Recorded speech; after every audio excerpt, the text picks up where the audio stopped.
Ada sahabat Nabi bernama Salman Al-Farisi. Al-Farisi bukan Arab, dari Persia, sekarang Iran.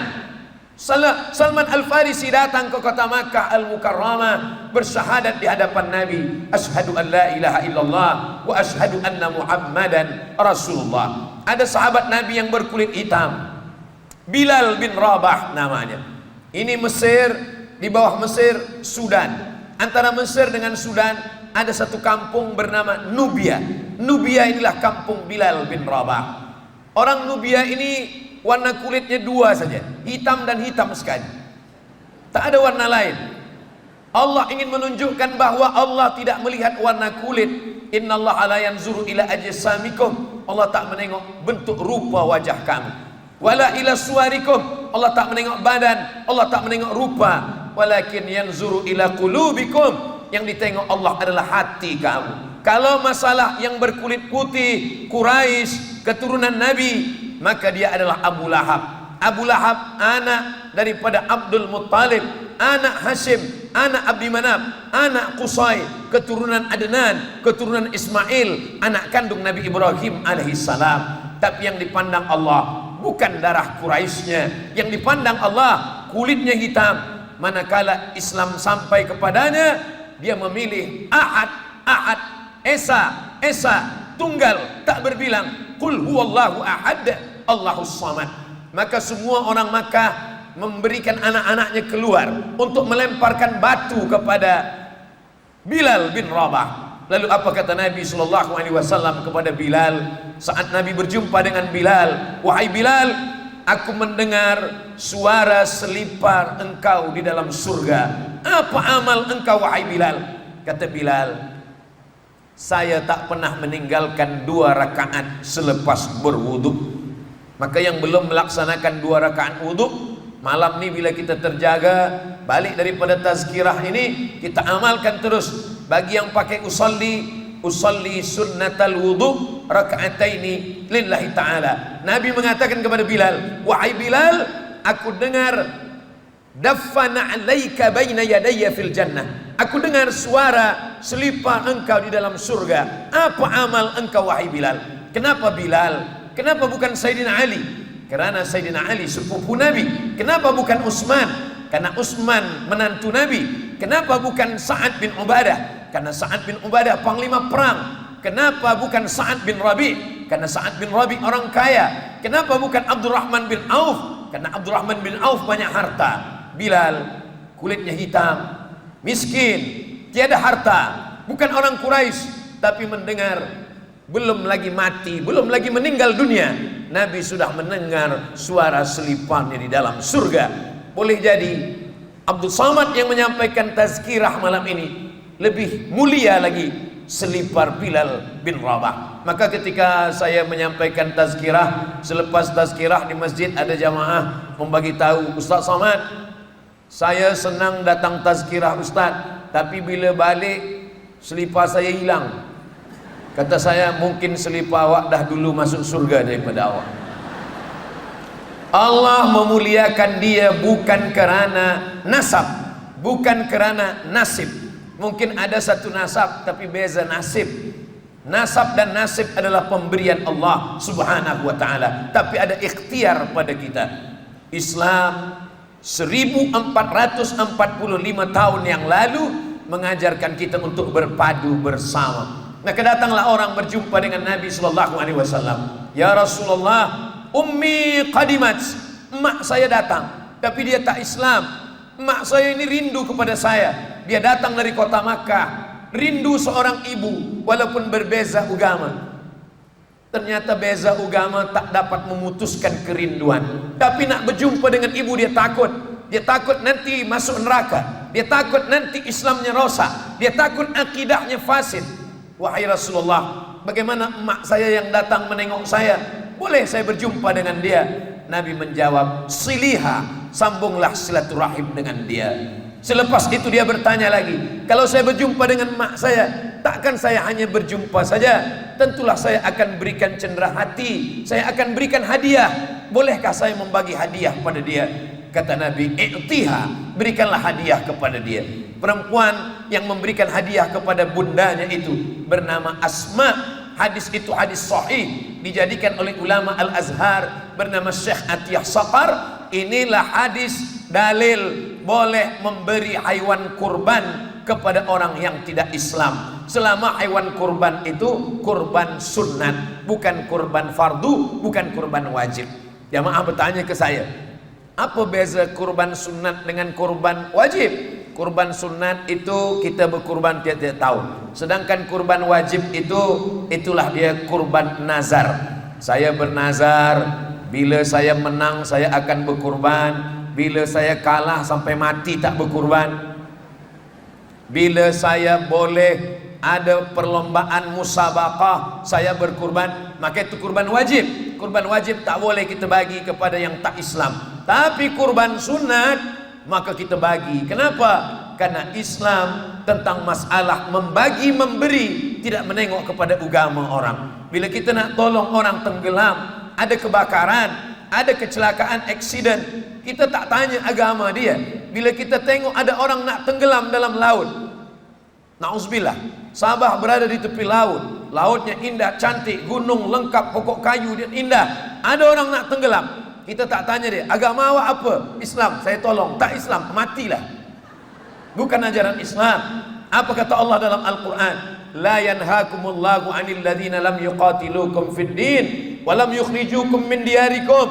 Kalau mereka tidak menghalau kamu, lam yuqatilukum, mereka tidak membunuh kamu, wa lam yukhrijukum, mereka tidak mengusir, menghalau, mengeluarkan kamu dari kampung kamu, dari negeri kamu, dari rumah kamu. Antabarruhum, buat baik kepada mereka, wa tuqsitu ilaihim, bersikap adillah kepada mereka. Kalau kita tengok kalimat khair baik, hasan baik, jayyid baik, tapi dalam ayat ini Allah tak guna kata hasan, Allah tak guna kata khair, Allah tak guna kata tayyib, Allah tak guna kata jayyid, Allah guna kata barru. Barru biasanya hanya digunakan untuk kedua orang tua. Birrul walidain, berbakti kepada orang tua. Kenapa manakala menggunakan berbuat baik kepada orang berbeza agama, Allah memilih kata barru? Syekh Yusuf Al-Qardawi menjawab, Allah pilih kata barru seakan-akan Allah berkata, bila tetanggamu, jiranmu, kawanmu, sahabatmu yang berbeza agama denganmu berbuat baik kepadamu, maka balaslah perbuatan baiknya sebagaimana engkau membalas perbuatan baik ayah dan ibu. Ajaran yang mana datang begini, wa ma arsalnaka illa, tidaklah kami mengirim engkau wahai Muhammad sallallahu alaihi wasallam rahmatan, menjadi rahmat lil alamin. Allah tidak mengatakan rahmatan lil muslimin, rahmatan lil mu'minin, tidak ada. Tidak ada ayat rahmatan lil Malaysiyin, rahmatan lil Sabahiyin, tak ada. Islam datang rahmat bagi orang Malaysia, Islam datang menjadi rahmat bagi orang Sabah, tapi Allah mengatakan rahmatan lil alamin, semesta alam mendapatkan rahmat kasih sayang kedatangan Nabi Muhammad sallallahu alaihi wa alihi wasallam. Jadi kalau ada orang bertanya, apakah Islam menggalakkan kita untuk berpadu? Maka ayatnya jelas dibacakan oleh imam dalam sembahyang, wa'tasimu bihablillah, berpegang teguhlah dengan tali Allah, wala tafarraqu, tapi ujung ayat itu ada kata wala tafarraqu, jangan bercerai-berai, jangan berpecah belah, jangan berkecamuk. Dalam ayat lain apa kata Allah? La tanaza'u, jangan berkelahi. Kalau berkelahi fatafshalu, kamu akan gagal. Kalau sudah gagal, wa tadhhaba rihukum, kamu akan kehilangan semangat. Kalau sudah kehilangan semangat, maka hancurlah perpaduan, hancurlah persatuan. Akhirnya kita bersendirian. Kata Nabi SAW, man sadza, siapa yang bersendirian, sadza finnar, maka dia sendirian masuk ke dalam neraka. Kita disuruh untuk berjamaah, sampai-sampai Nabi mengatakan yadullah ma'al jamaah, kuasa Allah, pertolongan Allah akan turun kepada orang yang berjamaah. Apa yang membuat kita boleh menjaga perpaduan?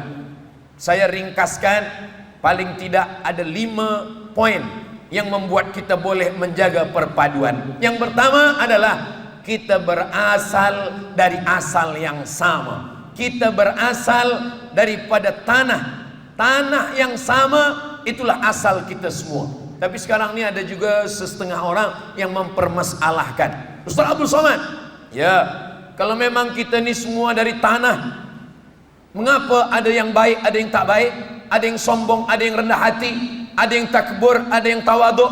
Kalau memang asalnya tanah, tentu semuanya macam sifat tanah. Sifat tanah di bawah, sifat tanah rendah, sifat tanah tak melawan. Kata saya, tanah pun macam-macam juga. Jadi yang sombong, yang angkuh, itu mungkin dia dari tanah sengketa. Sebab tanah macam-macam. Jadi kita ini diciptakan Allah dari tanah. Apa kata Nabi SAW? Kullukum min Adam. Semua kamu dari Adam. Wa Adam min turab. Dan Adam itu diciptakan dari tanah. Ya Ustaz Abdul Somad, tapi kadang kawan, jiran, sahabat, ini semua beza-beza. Ada yang pinjam duit lekas balik, ada yang ditagih tak balik-balik. Dia mungkin dari tanah liat. Agak susah sikit. Nah, jadi manusia ini pun macam-macam. Sebab apa? Allah menciptakan macam jari jemari kita.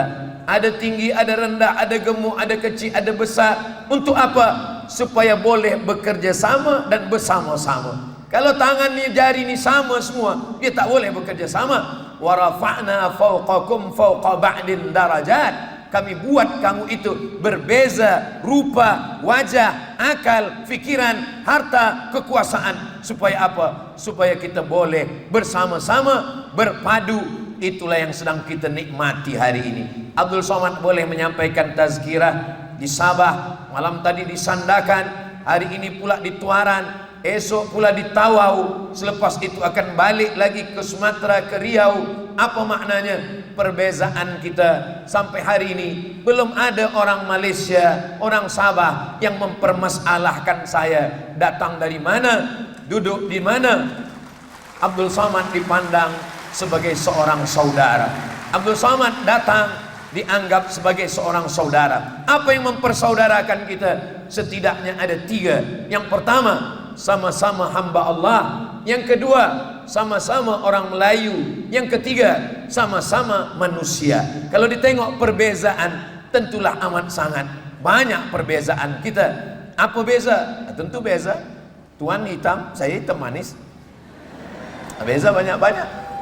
Kalaulah ditengok perbezaan, kita akan tengok sesama orang Malaysia, sesama orang Sabah, dia akan katakan saya berbeza dengan kamu. Tapi kalau yang kita tengok adalah perpaduan kita, maka sesungguhnya amatlah sangat banyak titik-titik yang boleh mempersatukan kita. Di antaranya pesan Nabi Muhammad SAW, kullukum min Adam. Semua kamu berasal dari Adam. Wa Adam min turab. Dan Adam diciptakan dari tanah. Semua meyakini kita ini dari Adam, dan Adam diciptakan dari tanah. Dari tanah, hidup di atas tanah, masuk ke dalam lubang tanah, akan dimakan cacing tanah. Yang sombong sama juga, yang baik sama juga. Semua akan menghadap Allah Subhanahu wa ta'ala.